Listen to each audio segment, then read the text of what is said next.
Hey, want to buy a basketball team? The Warriors are ready to put the team up for sale Monday. The team retained Glaciato Sports Partners. Did I say that right?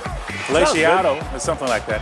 As the team's exclusive financial advisor, they will manage all aspects of the sales process. Now, Chris Cohen is the team's majority owner, and he nor any member of the team management are issuing a public comment until a definitive agreement on transaction is reached. We do know that Oracle CEO Larry Ellison has interest publicly on wanting to buy the team. He has said that for quite some time. With that said, let's take you right back down to Oracle Arena, check in with Jamie Sire. And Jamie, as this news comes forth, what are the players thinking about the status of the ball club, especially in the midst of a 19-50 season?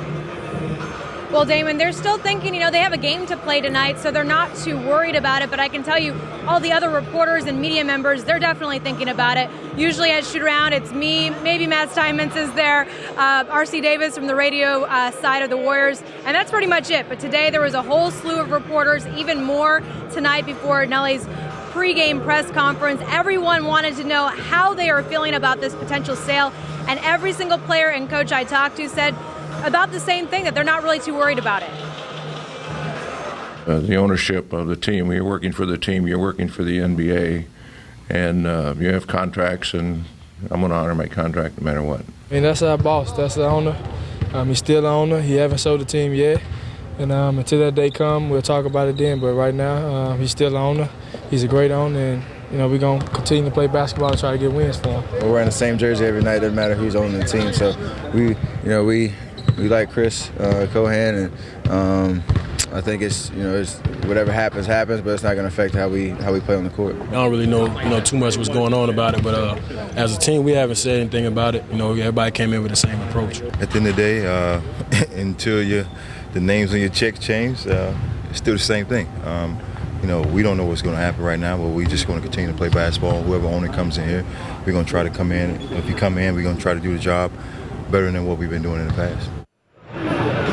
Now, Don Nelson was also asked about the potential of Larry Ellison purchasing the team. He says he does not know Larry personally, but he said it'd be great. He said you have to be a good competitor to win the America's Cup. Reporting from Oracle Arena, I'm Jamie Sire for Comcast Sportsnet. Thank you very much, Jamie.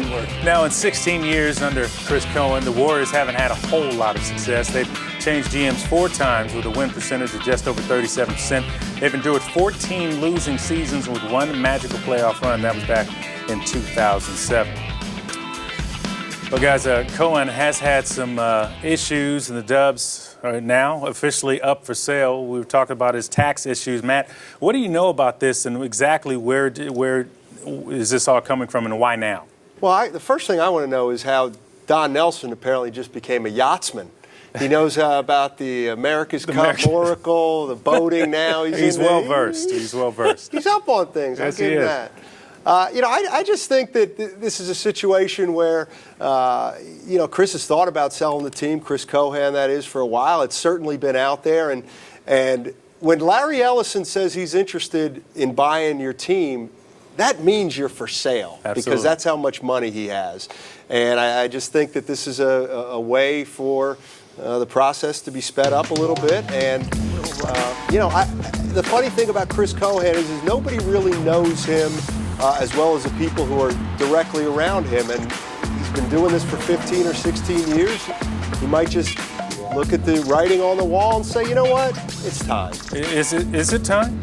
Is it time for the Warriors to change the ownership hands? I mean, that's not really for me to say, because it's for Chris Cohen to say, and he's saying it for some reason. Right. Whether it's the economy or whether it's maybe things aren't looking good season ticket sales for next year. Maybe he looks at the team and says, man, we're still a couple years away. Who knows what it is? Who knows how those people make decisions? And when I say those people, I mean people who are millionaires. Yeah, well, that's not you and me, my friend. Gary, when you think about business, this is a business in the NBA, and sometimes it's just change for change's sake actually does a franchise good. What are your thoughts on this? Well, first, it's an honor to own an NBA franchise, and I've been through a lot of ownerships and changes and all that kind of thing, and Chris has had a long run, probably wanted to win more than he has. Hey, he's got a wonderful wife, great kids. Maybe it's time that he wants to spend a lot more time with them, not have all the weight on him, and the fact of the matter is he's made a very good investment. This is a very, I think, a sought-after franchise. This is one of the best markets in the whole league, and he's got nothing to hang his head about. He tried to do the best he could. There's been some tough breaks. I'm around when a player tried to strangle the coach. So we've had a lot of things go on. So Absolutely. I wish him nothing but the best, and maybe a change in direction sometimes in companies helps. Yeah, absolutely. In terms of fan base, you cannot beat what the Golden State Warriors present night in and night out. No doubt about that.